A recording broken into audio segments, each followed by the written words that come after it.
ಪೂಜ್ಯ ಶ್ರೀ ಡಾಕ್ಟರ್ ಶಿವಾನಂದಪುರಿ ಮಹಾಸ್ವಾಮೀಜಿ ಕೈ ತೋರಿಸಿ ಮಾತನಾಡಿ ಅವಮಾನ ಮಾಡುವ ಮೂಲಕ ಕುರುಬ ಸಮಾಜಕ್ಕೆ ಅಗೌರವ ತೋರಿಸಿದ ಅರಸೀಕೆರೆ ಕ್ಷೇತ್ರದ ಶಾಸಕ ಕೆಎಂ ಶಿವಲಿಂಗೇಗೌಡರು ಕೂಡಲೇ ಸ್ವಾಮೀಜಿ ಅವರಿಗೆ ಬಹಿರಂಗ ಕ್ಷಮೆಯಾಚಿಸಬೇಕು ಅಂತ ಕುರುಬ ಸಮಾಜದ ಜಿಎಸ್ ಮಹಾಲಿಂಗಪ್ಪ ಆಗ್ರಹಿಸಿದ್ದಾರೆ. ಪತ್ರಿಕಾಗೋಷ್ಠಿಯಲ್ಲಿ ಮಾತನಾಡಿದರು. ಶಾಸಕರ ನಡವಳಿಕೆಗೆ ಸಮಾಜದಲ್ಲಿ ಅಸಮಾಧಾನ ಭುಗಿಲೆದ್ದಿದೆ. ಸಮಾಜದ ಹಿರಿಯರು, ಮುಖಂಡರು ಮತ್ತು ಯುವಕರು ಇದನ್ನ ನಮ್ಮ ಸಮುದಾಯದ ಸನ್ಮಾನಕ್ಕೆ ದೊಡ್ಡ ಹೊಡೆತ ಅಂತ ವರ್ಣಿಸ್ತಾ ಇದ್ದು, ಶಾಸಕರ ನಡೆಗೆ ತೀವ್ರ ವಿರೋಧ ವ್ಯಕ್ತಪಡಿಸುವುದಾಗಿ ಹೇಳಿದ್ದಾರೆ. ಸಾಮಾಜಿಕ ಜಾಲತಾಣದಲ್ಲಿ ಮತ್ತು ಹಳ್ಳಿಗಳಲ್ಲೂ ಈ ವಿಷಯ ಚರ್ಚೆಗೆ ಎದ್ದಿದೆ.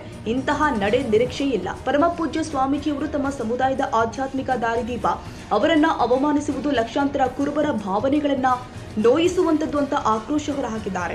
ಈ ಘಟನೆಗೆ ತಕ್ಷಣ ಸ್ಪಷ್ಟನೆ ಕೊಡುವ ಬದಲು ಮೌನ ವಹಿಸಿರುವುದು ಮತ್ತಷ್ಟು ಶಂಕೆ ಹುಟ್ಟಿಸಿದೆ. ಸಾರ್ವಜನಿಕವಾಗಿ ಬೇಷರತ್ತಾಗಿ ಕ್ಷಮೆಯಾಚಿಸುವುದು ಅವರ ಕರ್ತವ್ಯ ಅಂತ ಒತ್ತಾಯಿಸಿದ್ರು. ಈ ವಿವಾದದ ಪರಿಣಾಮವಾಗಿ ಅರಸೀಕೆರೆ ರಾಜಕೀಯದಲ್ಲಿ ಚಟುವಟಿಕೆ ಹೆಚ್ಚಿದೆ. ಶಾಸಕರ ಪ್ರತಿಕ್ರಿಯೆಗಾಗಿ ಜನ ಕಾಯ್ತಾ ಇದ್ದಾರೆ. ಪಕ್ಷದ ಹೈಕಮಾಂಡ್ ಕೂಡ ಪರಿಸ್ಥಿತಿಗೆ ಗಮನ ಹರಿಸಿರುವ ಮಾಹಿತಿ ಹರಿದಾಡ್ತಾ ಇದೆ. ಕ್ಷಮೆಯಾಚನೆ ಆಗದೇ ಇದ್ರೆ ಅರಸೀಕೆರೆ ಬಂದ್ ಮಾಡಿ ಬೃಹತ್ ಪ್ರತಿಭಟನೆಗೆ ಮುಂದಾಗಬೇಕಾಗಿದೆ ಅಂತ ಎಚ್ಚರಿಸಿದ್ರು.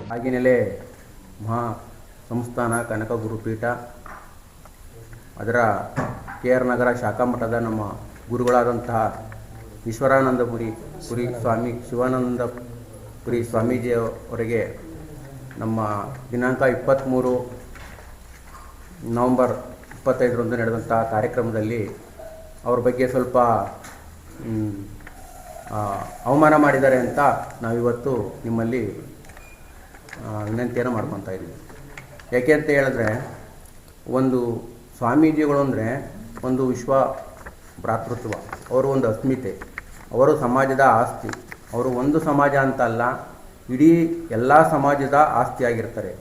ಗುರು ಅಂದರೆ ನಮಗೆ ಗುರು ದಾರಿ ತೋರಿಸೋಂಥ ಒಂದು ಮಹಾನ್ ಭಾವರವರು. ಅಂತರ ಕೆಲಸಗಳನ್ನೇ ಅವರು ಕೇಳಿದಂಥ ಸಂದರ್ಭದಲ್ಲಿ ಅವರು ಯಾವಾಗಲೂ ಸಹ ಗಂಗೆ ಮಾಡುವ ಅಭಿವೃದ್ಧಿಗೋಸ್ಕರನ ಹೇಳ್ತಾ ಇದ್ರು ನಮ್ಮ ಶಾಸಕರನ್ನ, ನೀವು 3-4 ಬಾರಿ ನಮ್ಮ ಸಮಾಜ ಕೈ ಹಿಡಿದಿದೆ, ನಮ್ಮ ದೀನದಲಿತರಿಗೋಸ್ಕರ ನೀವು ಕೆಲಸಗಳು ಮಾಡಬೇಕು, ಸಿದ್ದರಾಮಯ್ಯ ಸಾಹೇಬರು ಮುಖ್ಯಮಂತ್ರಿ ಆಗಿರ್ತಾರೆ, ತಂದು ಕೆಲಸ ಮಾಡಿ ಅಂತ ಹೇಳಿದ್ರು. ಎಲೆಕ್ಷನ್ ಟೈಮ್ನಲ್ಲಿ ಬಂದಂಥ ಸಂದರ್ಭದಲ್ಲಿ ನಾವು ಮಾಡ್ತೀವಿ, ನಿಮ್ಮ ಸಮಾಜಕ್ಕೂ ಮಾಡ್ತೀವಿ, ಎಲ್ಲ ಸಮಾಜಕ್ಕೂ ಮಾಡ್ತೀವಿ ಅಂತ ಹೇಳೋದು. ಆ ಟೈಮ್ನಲ್ಲಿ ಮಾತ್ರ ಆಶ್ವಾಸನೆ ಕೊಟ್ಟು ನಂತರದ ದಿನಗಳಲ್ಲಿ ಅದನ್ನು ಮರ್ತು ಬಿಡೋದು.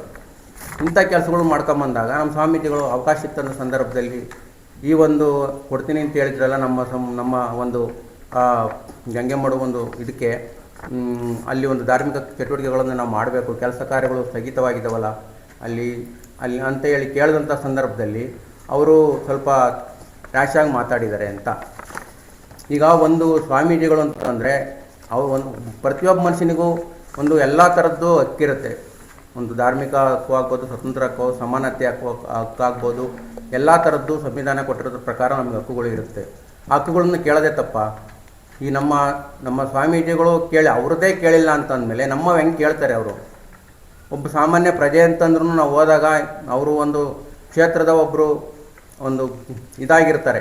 ಕ್ಷೇತ್ರದ ಶಾಸಕರು ಅಂತಂದರೆ ಸುಮಾರು 3-4 ಲಕ್ಷ ಜನಕ್ಕೆ ಅವರು ಆಧಾರ ಸ್ತಂಭವಾಗಿರ್ತಾರೆ. ನಾವು ಅವ್ರನ್ನ ಕೇಳಿದ್ರೆ ಇನ್ನು ಯಾರ ಹತ್ರ ಹೋಗಿ ಕೇಳಬೇಕು? ಅಧಿಕಾರಿಗಳು ಕೇಳಿದ್ರೆ MLA ಹೇಳಿದ್ರು ಮಾಡ್ತೀವಿ ಅಂತಾರೆ. ಅಧಿಕಾರಿಗಳು ಸಹ ಅವ್ರ ಪರವಾಗಿ ಕೆಲಸಗಳು ಮಾಡ್ತಾ ಹೋದಾಗ ಜನಸಾಮಾನ್ಯರ ಕೆಲಸಗಳು ಹೆಂಗಾಗ್ತವೆ? ಸ್ವಾಮೀಜಿಗಳಿಗೆ ಈ ಥರ ಒಂದು ಅವಮಾನ ಮಾಡಿರೋದು ಅವರು ಸರಿನಾ?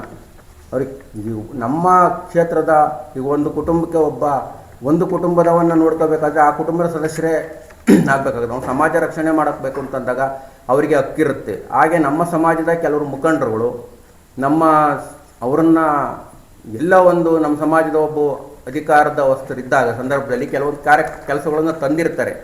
ಆ ಕೆಲಸಗಳನ್ನು ತಂದಂಥ ಸಂದರ್ಭದಲ್ಲಿ ನಾನೇ ಮಾಡಬೇಕು, ನನ್ನ ಪರ್ಮಿಷನ್ನೇ ತಗೊಂಡು ನೀವು ಮಾಡಬೇಕು ಅಂತಂದರೆ ಹೆಂಗೆ? ಅವರು ಅಧಿಕಾರ ವರ್ಗ ಅಂತ ಇದ್ದಾಗ ಅವರು ಕೊಟ್ಟಿರ್ತಾರೆ, ಸಮಾಜ ಅಂತ ಇದ್ದಾಗ ಏನೋ ಎಲ್ಲ ಸಮಾಜಕ್ಕೂ ಕೊಟ್ಟಿರ್ತಾರೆ. ಆ ಥರ ಕೆಲವರಿಗೆ ಅವ್ರಿಗೆ MLA ಗ್ರ್ಯಾಂಟ್ ಮಾಡಿಕೊಟ್ಟಿರ್ತಾರೆ. ಅಡಿಷನಲ್ ಆಗಿ ಕೆಲವೊಂದು ಕಾರ್ಯಕ್ರಮಗಳಲ್ಲಿ ಅವರು ಅಡಿಷನಲ್ ಆಗಿ ಏನು ಬರ್ತವೆ ಆ ಕಾರ್ಯಕ್ರಮದಿಂದ ತೆಗೆದು ಹಣವನ್ನು ಕೊಟ್ಟಿರ್ತಾರೆ. ನಮ್ಮ ನಾಗರಾಜಣ್ಣ ಆಗ್ಬೋದು, ಇನ್ನೊಬ್ಬರಾಗ್ಬೋದು ತಂದಿರ್ತಾರೆ. ಆ ಕಾರ್ಯಕ್ರಮಗಳು ಸಹ ಅಡ್ಡಿಪಡಿಸ್ತಾರೆ ಕೆಲಸ ಮಾಡ್ದಂಗೆ. ಯಾಕೆ ಮಾಡಬೇಕು ಆ ಥರ ಕೆಲಸಗಳನ್ನ ಮಾಡಿದಂಗೆ ಅಭಿವೃದ್ಧಿ ಹೆಂಗಾಗುತ್ತೆ? ನಮಗೆ ಕೊಡ್ತಕ್ಕಂಥ ಅನುದಾನನ ನಾವು ಕರೆಕ್ಟಾಗಿ ಸಮರ್ಪಕವಾಗಿ ಉಪಯೋಗಿಸ್ಕೊಂಡಂಗೆ ಹೋದರೆ ಹೆಂಗಾಗುತ್ತೆ? ನಾವು ತಂದಂಥ ಹಣನ ಖರ್ಚು ಮಾಡಿದ್ರೆ ತಾನೇ ನೆಕ್ಸ್ಟು ಮುಂದಿನ ಒಂದು ಕಾರ್ಯಕ್ರಮಗಳು ಕೊಡೋಕ್ಕಾಗೋದು. ಇಷ್ಟೇ, ನಮ್ಮ ಅರಸೀಕೆರೆಯಲ್ಲಿ ಕನಕ ಜಯಂತಿ 23ನೇ ತಾರೀಕು ಕನಕ ಜಯಂತಿಯನ್ನು ಆಚರಣೆ ಮಾಡಿದ್ದು ನಮ್ಮ ಸಮಾಜದರೆಲ್ಲ. ಆ ಸಮಾಜದಲ್ಲಿ ನಮ್ಮ ಕುಲದೈವ ರೇವಣ ಸಿದ್ದೇಶ್ವರ ಬೀರ್ಲಿಂಗೇಶ್ವರ ಆದಿಯಾಗಿ ಅವರ ಪ್ರತಿರೂಪವಾಗಿ ನಮ್ಮ ಕಾಗಿನೆಲೆ ಸ್ವಾಮಿಯ ಒಬ್ಬ ಮಹಾ ದಾರ್ಶನಿಕರು, ಕನಕದಾಸ ಅಂತಲೇ ಕರಿಬೋದು, ಶ್ರೀ ಶ್ರೀ ಶಿವಾನಂದ ಶಿವಪುರಿ ಮಹಾಸ್ವಾಮಿಗಳು ಆಗಮಿಸಿದರು. ಈ ಸಭೆ ಭಾಳ ಚೆನ್ನಾಗಿ ನಡೀತಾ ಇತ್ತು. ಈ ಸಭೆಯಲ್ಲಿ ನಮ್ಮ ಸ್ವಾಮಿಗಳು ಮಾತಾಡ್ತಾಯಿದ್ರು. ಆ ಸಭೆಯಲ್ಲಿ ಶಿವಲಿಂಗೇಗೌಡರು ಇದ್ದರು, ಮುಖ್ಯ ಅತಿಥಿಯಾಗಿ ನಮ್ಮ ಸ್ವಾಮಿಗಳು ಇದ್ದರು, ಎಲ್ಲ ನಮ್ಮ ಕುರುಬ ಸಮಾಜದ ಮುಖಂಡರುಗಳು ಭಾಗಿಯಾಗಿದ್ದರು. ಈ ಸಭೆಯಲ್ಲಿ ನಮ್ಮ ಸ್ವಾಮಿಗಳು ಗಂಗೆ ಮಡುವಿಗೆ ಸುಮಾರು ಒಂದು 5 ವರ್ಷದ ಹಿಂದೆ CM ಸಿದ್ದರಾಮಯ್ಯ ಅವರು ಬಂದಿದ್ದರು. ಬಂದು ಆ ಗಂಗೆ ಮಡಿ ಅಭಿವೃದ್ಧಿಗಾಗಿ ಕೆಲಸ ಕೊಟ್ಟಿದ್ದರು. 10 ಕೋಟಿ ರೂಪಾಯಿ ಕೆಲಸ ಕೊಟ್ಟಿದ್ದರು. ಅದರಲ್ಲಿ 4.25 ಕೋಟಿ ರೂಪಾಯಿ ಕೆಲಸ ಆಗಿದೆ. ಕೆಲಸ ಕೊಟ್ಟಿದ್ದಾರೆ, ಸ್ಯಾಂಕ್ಷನ್ ಆಗಿರೋದು ಮಾಡೋಕ್ಕೆ ಬಿಡ್ತಾ ಇರಲ್ಲ. ಈ ವಿಚಾರವಾಗಿ ನಮ್ಮ ಸ್ವಾಮಿಗಳು ಶಿವಲಿಂಗೇಗೌಡರನ್ನ ಕೇಳಿದರು, ಯಾಕ್ರಿ ಇನ್ನೂ 4-5 ವರ್ಷ ಆದರೂ ನೀವು ಕೆಲಸ ಮಾಡಿಲ್ಲ, ಸುಮ್ಮನೆ ಹೇಳ್ಕೊಂಡು ಬರೀ ಭಾಷಣಕ್ಕೆ ಸೀಮಿತ ಆಗ್ತೀರಾ ಅಂತ ಹೇಳಿ ಯಾಕೆ ಕೇಳಿದರೆ, ಅಭಿವೃದ್ಧಿ ಕೆಲಸ ಒಂದು ಮಾಡಿಲ್ಲ ನಮ್ಮ ಸಮಾಜದಲ್ಲಿ ಅಂತ ಕೇಳಿದರೆ, ಮೈ ಕಿತ್ಕೊಂಡು ನಿಮ್ಮನ್ನು ಯಾರಿಗೆ ಕರೆಸ್ತಾರೋ ಅಂತ ಹೇಳಿ ಏಕವಚನದಲ್ಲಿ ಮಾತಾಡಿ ಅವರಿಗೆ ನಿಂದಿಸಿ ಕೈ ತೋರಿ ನಮ್ಮ ಸಮಾಜಕ್ಕೆ ಅಗೌರವ ತೋರಿದ್ದಾರೆ. ಮತ್ತು ನಮ್ಮನ್ನು ಏನಕ್ಕೆ ನಿಮ್ಮ ಸಹವಾಸ ಮಾಡಿದ್ದು ನಾವು ತಪ್ಪು ಅಂತ ಹೇಳಿ ನಮ್ಮ ಸ್ವಾಮಿಗಳಿಗೆ ಚಿಮಾರಿ ಹಾಕಿದ್ದಾರೆ. ಇದು ಇಡೀ ನಮ್ಮ ಸಮಾಜಕ್ಕೆ ಮಹಾ ಮುಖಭಂಗ ಆದಂತಾಗಿದೆ. ಯಾಕೆಂದರೆ 4 ಬಾರಿ ಅವರಿಗೆ ನಮ್ಮ ಸಮಾಜ ಓಟ್ ಹಾಕಿ ಗೆಲ್ಸ್ಕೊಂಬಂದಿದೆ, ಅವ್ರನ್ನ ಕೈ ಹಿಡಿದಿದೆ. ಇವತ್ತು ಅದೇ ಸಮಾಜನ ಇವರು ಇವತ್ತು ಭಾಳ ತಾತ್ಸರವಾಗಿ ತೃಣಮಾತ್ರವಾಗಿ ಕಂಡು ಕ್ಷೀಣಕವಾಗಿ ಮಾತಾಡಿದ್ದಾರೆ ಈ ಸಮಾಜಕ್ಕಾಗಿ. ಹಂಗಾಗಿ ಇವರು ನಮ್ಮ ಸಮಾಜದ ಸ್ವಾಮಿಗಳಿಗೆ ಬಹಿರಂಗವಾಗಿ ಕ್ಷಮೆ ಯಾಚಿಸಬೇಕು ಮತ್ತು ನಮ್ಮ ಸಮಾಜಕ್ಕೆ ಎಲ್ಲ ಸಮ್ಮುಖದಲ್ಲೂ ಕ್ಷಮೆ ಯಾಚಿಸಬೇಕು. ಇಲ್ಲ ಅಂತಂದರೆ ನಾವು ಬಹಿರಂಗವಾಗಿ ಪ್ರತಿಭಟನೆಯನ್ನು ಮಾಡ್ತೀವಿ, ಅರಸೀಕೆರೆಯನ್ನು ಬಂದ್ ಮಾಡ್ತೀವಿ.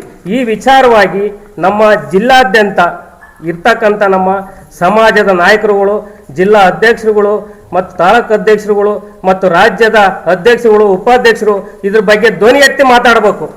ಯಾಕೆಂದ್ರೆ ಬರ್ತಕ್ಕಂಥ ಸರ್ಕಾರದಿಂದ ಅನುದಾನ ನಮ್ಮ ಸಮಾಜದಲ್ಲಿ ಯಾರಿಗೂ ಸರಿಯಾಗಿ ಸಲ್ಲಿಸ್ತಾ ಇಲ್ಲ. ಒಂದು ಅಭಿವೃದ್ಧಿ ಕೆಲಸ ಮಾಡ್ತಾ ಇಲ್ಲ ನಮ್ಮ ಸಮಾಜಕ್ಕಾಗಿ.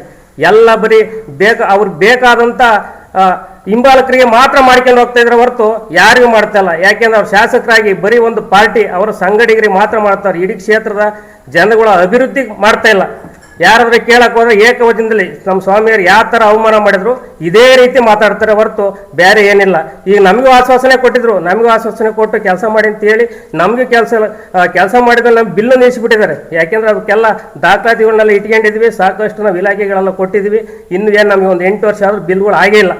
ಇದು ನಮ್ಮ ಸಮಾಜವನ್ನು ತುಳ್ಕೊಂಬಂದಿರ್ತಕ್ಕಂಥ ಈ ನಮ್ಮ ಶಿವಲಿಂಗೇಗೌಡರು ಇದ್ರ ಬಗ್ಗೆ ಬಂದು ಬಹಿರಂಗವಾಗಿ ಕ್ಷಮೆ ಯಾಚಿಸಬೇಕು. ಹಾಗೆ ನಮ್ಮ ಮುಂದಿನ ಎಲೆಕ್ಷನ್ನಲ್ಲಿ MLA ಟಿಕೆಟ್ಗೆ ನಮ್ಮ ಕುರುಬ ಸಮಾಜಕ್ಕೆ ಕೊಡಬೇಕು. ನಮ್ಮ ಕುರುಬ ಸಮಾಜಕ್ಕೆ ಕೊಡಬೇಕು. ಏಕೆ ಅಂತಂದರೆ ಇವ್ರಿಗೆ 4 ಬಾರಿ ನಾವು ಓಟ್ ಹಾಕಿ ಬಂದಿದ್ದೀವಿ. ನಮ್ಮ ಸಮಾಜ, ದಲಿತ ಸಮಾಜದವರು ಎಲ್ಲರೂ ಓಟ್ ಹಾಕಿ ಬಂದಿದ್ದೀವಿ. ಹಾಗಾಗಿ ಇವರು ನಮ್ಮ ಕುರುಬ ಸಮಾಜಕ್ಕೆ ಟಿಕೆಟ್ ಕೊಡಬೇಕು. ಮತ್ತು ನಮ್ಮ ಕಳೆದ ಬಾರಿ ಎಲೆಕ್ಷನ್ನಲ್ಲಿ NR ಸಂತೋಷ್ ಅವರು 80,000 ಮತಗಳನ್ನು ತಗೊಂಡು ಇದು ಮಾಡಿದ್ರು, ಪರಾಭವಗೊಂಡಿದ್ರು. ಆದರೆ ಇವತ್ತು ಜನಮನ್ನಣೆ ಗಳಿಸ್ತಾ ಇದ್ದಾರೆ ನಮ್ಮ ಸಂತೋಷ್ ಅಣ್ಣನವರು. ಈಗ ಅವರೂ ನಮ್ಮ ಕುರುಬ ಸಮಾಜಕ್ಕೆ ಮುಂದಿನ ಎಲೆಕ್ಷನ್ನಲ್ಲಿ ನಾವು ಅವ್ರು ಟಿಕೆಟ್ ಕೊಡೋದಾದ್ರೆ ನಾವು ಬಿಟ್ಟು ಕೊಡ್ತೀವಿ, ಅವ್ರು ಇದನ್ನು ಘೋಷಣೆ ಮಾಡಲಿ, ಇದ್ರ ಬಗ್ಗೆ ಅವರು ಅನುಮತಿ ಕೊಡಲಿ, ಏನು ಅಂತೇಳಿ ಅವ್ರಿಗೆ ಉತ್ತರ ಕೊಡಲಿ ಅಂತೇಳಿ ಅವರು ಒಂದು ಸವಾಲು ಹಾಕಿದ್ದಾರೆ. ಅದಕ್ಕೆ ಉತ್ತರ ಕೊಡಬೇಕು. ಇವರು ನಮ್ಮ ಕ್ಷೇತ್ರದ ಅಭಿವೃದ್ಧಿಲಿ ಏನು ಅಲ್ಪನೂ ಮಾಡಿಲ್ಲ ನಮ್ಮ ಕ್ಷೇತ್ರದಲ್ಲಿ. ಯಾಕೆಂದರೆ ಒಂದು ಹೇಳ್ಕೊಳ್ಳೋಂಥ ಒಂದು ಕನಕ ಮೂರ್ತಿಗಳಿಲ್ಲ ನಮ್ಮ ಸರ್ಕಲ್ಗಳಲ್ಲಿ. ಹೆಡ್ ಕ್ವಾರ್ಟರ್ ಅರಸೀಕೆರೆಯಲ್ಲಿ ಒಂದು ಕನಕ ಮೂರ್ತಿ ಇಲ್ಲ. ಯಾಕೆಂದರೆ ಒಂದು ಕನಕ ಜಯಂತಿ ಮಾಡಿದರೆ ಹೋಗಿ ಒಂದು ಸ್ಟ್ಯಾಚ್ಯೂ ಹಾರಾಕಬೇಕು ಅಂತಂದರೆ ಒಂದು ಸ್ಟ್ಯಾಚ್ಯೂ ಇಲ್ಲ. ಈ ಥರ ಒಂದು ನಿರ್ಮಾಣ ಆಗಿದೆ. ಮತ್ತು ನಮ್ಮ ಇನ್ನೊಂದು ವಿಚಾರ, ಮುಖ್ಯವಾಗಿ ನಮ್ಮ ಹಿಂದುಳಿದ ವರ್ಗಕ್ಕೆ ಕೆಲಸನೇ ಇಲ್ಲ ಬಿಡಿ. ನಮ್ಮ ಅರಸೀಕೆರೆ ನಿರುದ್ಯೋಗ ಸಮಸ್ಯೆ ಜಾಸ್ತಿ ಆಗಿಬಿಟ್ಟಿದೆ. ಯಾರಿಗೂ ನಿರುದ್ಯೋಗನೇ ಕೆಲಸನೇ ಇಲ್ಲ. ಎಲ್ಲ ನಿರುದ್ಯೋಗಿಗಳು ಹೋದರೆ ಯುವಕರೆಲ್ಲ ಮನೆ ಹತ್ರ ಇದ್ದಾರೆ, ಬೆಂಗಳೂರಿಗೆ ಹೋಗಿ ಗುಳೆ ಹೋಗೋದ್ರೆ ಜಾಸ್ತಿ ಆಗಿಬಿಟ್ಟಿದೆ. ಫ್ಯಾಕ್ಟ್ರಿಗಳಲ್ಲಿ ಹೋಗಿ 5-10 ಸಾವಿರ ಕೆಲಸ ಮಾಡಿ ಬರ್ತಕ್ಕಂಥ ಇದಾಯ್ತು. ಅವ್ರಿಗೆ ಸರಿಯಾದ ರೀತಿ ಕೆಲಸಗಳಿಲ್ಲ. ಇಂಥ ಒಂದು ಸಮಸ್ಯೆ ನಮ್ಮ ಅರಸೀಕೆರೆ ಶಾಸಕರು ಭಾಳ ಧೋರಣೆಯಾಗಿ ಇದು ಮಾಡಿದ್ದಾರೆ. ಮತ್ತು ಇನ್ನು ವಿಚಾರಗಳು ಈಗ ಮಾತಾಡಬೇಕು ಅಂತಂದರೆ, ಇನ್ನು 5 ವರ್ಷ CM ಅವರಿಗೆ, ಸಿದ್ದರಾಮಯ್ಯ ಅವರಿಗೆ ನಾವೇ ಬೆಂಬಲ ಸೂಚಿಸ್ತೀವಿ ಅಂತ ಹೇಳಿ ಬಹಿರಂಗವಾಗಿ ಸಾಬೀತು ಮಾಡಲಿ. ಇದೊಂದು ನಮ್ಮ ಅನಿಸಿಕೆ. ಯಾಕೆಂದರೆ ಇವರು ಹೇಳ್ಕೊಂಡು ಹೋಗ್ತಾರೆ, ನಮ್ಮ ಮತ ಕೊಟ್ಟಿದ್ದೀವಿ, ಮತ ಕೊಟ್ಟರು ಇವರು ಏನು ಇದು ಮಾಡಲಿಲ್ಲ ನಮ್ಮ ಸಮಾಜಕ್ಕೆ. ಈ ಸಮಾಜ ಇರ್ತಕ್ಕಂಥ ಒಬ್ರು ಉನ್ನತ ಬೆಂಬಲ ಸೂಚಿಸಲಿ ಇವರು ಈ ಥರ ಹೇಳ್ತಾ. ಮತ್ತು ಇನ್ನೊಂದು ವಿಚಾರ ಹೇಳ್ಬೇಕು ಅಂತಂದರೆ, ನಮ್ಮ ಸಮಾಜ ನಾಯಕರುಗಳಿಗೆ ತುಂಬ ತೊಂದರೆ ಕೊಡ್ತಾ ಇದ್ದಾರೆ. ಇದ್ರ ಬಗ್ಗೆ ಇವರು ಬಹಿರಂಗವಾಗಿ ಕ್ಷಮೆ ಯಾಚಿಸ್ಬೇಕು. ಮತ್ತು ಈಗ ನಮ್ಮ ಸ್ವಾಮೀಜಿಗಳಿಗೆ ಅವಮಾನ ಆಗಿರೋದಕ್ಕೆ ಬಹಿರಂಗವಾಗಿ ಕ್ಷಮೆ ಯಾಚಿಸ್ಬೇಕು. ಮತ್ತು ನಾವು ಇದು ಮಾಡದೆ ಹೋದರೆ ನಾವು ಇದನ್ನು ಜಿಲ್ಲಾ ಮಟ್ಟದಲ್ಲಿ, ರಾಜ್ಯ ಮಟ್ಟದಲ್ಲಿ ಪ್ರತಿಭಟನೆ ಮಾಡ್ತೀವಿ. ಮತ್ತು ನಮ್ಮ ಇಡೀ ರಾಜ್ಯದಲ್ಲಿ ಇರ್ತಕ್ಕಂಥ ಎಲ್ಲ ನಮ್ಮ ಕುರುಬ ಸಮಾಜದ ಬಂಧುಗಳು ಇದ್ರ ಬಗ್ಗೆ ಧ್ವನಿ ಎತ್ತಿ ಮಾತಾಡಬೇಕು. ಇಷ್ಟೇ ಹೇಳ್ತಾ, ಜೈ ರೇವಣ ಸಿದ್ದೇಶ್ವರ, ಜೈ ಕನಕದಾಸ ಅಂತ ಹೇಳ್ತಾನೆ ಎರಡು ಮಾತನ್ನು ಮುಗಿಸ್ತೀನಿ.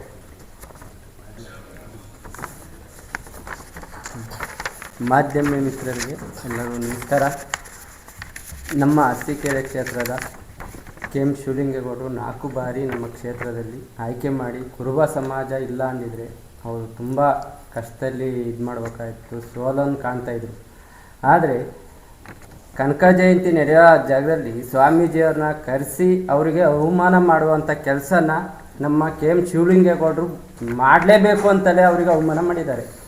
ಅದನ್ನು ಖಂಡಿಸೋಕ್ಕೆ ಹೋಗೋದಕ್ಕೆ ನಮ್ಮ ಸ್ವಾಮೀಜಿಯವರು ಗಂಗೆಮಾಡಿನಲ್ಲಿ ಅನುದಾನವನ್ನು ಕೇಳಿ ರಸ್ತೆ ಕೇಳಿದ್ದಕ್ಕೇ ಇವರು ಈ ಥರ ಅವಮಾನ ಮಾಡಿದ್ದಾರೆ. ಅಂದರೆ ಕುರುಬ ಸಮಾಜನ ಎಲ್ಲಿ ಇಟ್ಟಿದ್ದಾರೆ, ಯಾವ ರೀತಿ ನಡೆಸ್ಕೊಳ್ತಾ ಇದ್ದಾರೆ, ಅವರಿಗೆ ವೋಟಿಂಗ್ ಮಾತ್ರ ಕುರುಬ ಸಮಾಜನ ಬಳಸ್ಕೊಳ್ತಾ ಇದ್ದಾರೆ ಹೊರತು ನಮ್ಮ ಶಿವಲಿಂಗೇಗೌಡರು ಬೇರೆ ವಿಚಾರಕ್ಕಾಗಲಿ ಅವರಿಗೆ ಅಭಿವೃದ್ಧಿಯತ್ತ, ಕುರುಬ ಸಮಾಜನ ಅಭಿವೃದ್ಧಿಯತ್ತ ಕರೆದೊಯ್ಯಬೇಕು ಅನ್ನೋ ಇದೇನೇ ಇಲ್ಲ ಅವರಿಗೆ.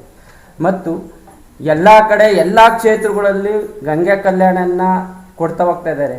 ನಮ್ಮ ಕ್ಷೇತ್ರದಲ್ಲಿ, ಅರಸೀಕೆರೆ ಕ್ಷೇತ್ರದಲ್ಲಿ ಒಂದು ಗಂಗೆ ಕಲ್ಯಾಣ ಕುರುಬ ಸಮಾಜಕ್ಕೆ ಕೊಟ್ಟಿದ್ದೀನಿ ಅಂತ ಘಂಟಾಘೋಷವಾಗಿ ಹೇಳಿ ಅವರು, ನಾವು ಅವ್ರಿಗೆ ತಲೆ ಬಾಗ್ತೀವಿ.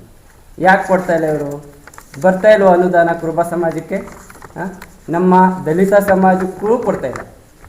ಎಷ್ಟು ನೋವು ತಿಂತಾ ಇದ್ದಾರೆ ಅಂದರೆ ಎಲ್ಲ ಬಂದು ಎಲ್ಲ ಕ್ಷೇತ್ರದಲ್ಲೂ ಹೇಳ್ತಾರೆ ನಮಗೆ ಕೊಟ್ಟಿದ್ದಾರೆ, ಎಲ್ಲ ರೀತಿಯಲ್ಲೂ ಸಪೋರ್ಟ್ ಮಾಡ್ತಾ ಇದ್ದಾರೆ ಅಂತ ಹೇಳಿದ್ರು ಸಹ ನಮ್ಮ ಸಮಾಜದಲ್ಲಾಗಲಿ ನಮ್ಮ ದಲಿತ ಸಮಾಜಕ್ಕಾಗಲಿ ಯಾವುದೇ ಒಂದು ಸೌಕರ್ಯಗಳಾಗಲಿ ಮೂಲಭೂತ ಸೌಕರ್ಯಗಳನ್ನು ಕೊಡ್ತಾನೇ ಇಲ್ಲ ಅವರು. ಆದ್ದರಿಂದ ನಮ್ಮ ಸ್ವಾಮೀಜಿಯವರಿಗೆ ಆದಂಥ ಅವತ್ತು ಕಾರ್ಯಕ್ರಮದ ಆದಂಥ ನೋವಿಗೆ ಅವರು ಕ್ಷಮೆ ಯಾಚಿಸಬೇಕು. ಮತ್ತು ನಮ್ಮ ಮುಖ್ಯಮಂತ್ರಿ ಸಿದ್ದರಾಮಯ್ಯನವರನ್ನು CM ಸ್ಥಾನದಿಂದ ಇಳಿಸೋಕೆ ನೋಡ್ತಾ ಇದ್ದಾರೆ. ಅದರಿಂದ ನಮ್ಮ ಶಾಸಕರು ಘಂಟಾಘೋಷವಾಗಿ ಸಿದ್ದರಾಮಯ್ಯ ಸಾಹೇಬರಿಗೆ ನಮ್ಮ ಬೆಂಬಲ ಇದೆ ಅಂತ ಅವರು ಎಲ್ಲ ನ್ಯೂಸ್ ಚಾನೆಲ್ಗಳಲ್ಲೂ ಸಹ ಅವರು ಪ್ರಚಾರ ತಿಳಿಸ್ಕೊಡ್ಬೇಕು ಅಂತ ತಮ್ಮಲ್ಲಿ ವಿನಂತಿಸಿಕೊಳ್ತೇವೆ.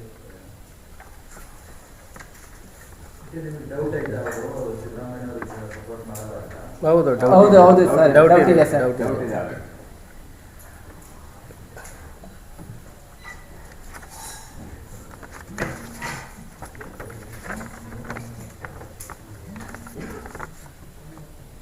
ಅವರ ಅಧಿಕಾರನ ಮಾತ್ರ ಬಳಸ್ಕೊತಾರೆ ಸರ್, ಯಾರಿಗೂ ಸಹ ಅವರು ಅಧಿಕಾರವನ್ನು ಕೊಡ್ತಾ ಇಲ್ಲ ನಮ್ಮ ಅರಸೀಕೆರೆ ಕ್ಷೇತ್ರದಲ್ಲಿ. ಇನ್ನು ಪತ್ರಿಕಾಗೋಷ್ಠಿಯಲ್ಲಿ ಸಮಾಜದ ಮೋಹನ್ ಕುಮಾರ್, ರಘು, ವಿರೂಪಾಕ್ಷ, ಕುಮಾರಸ್ವಾಮಿ ಮತ್ತಿತರರು ಉಪಸ್ಥಿತರಿದ್ದರು.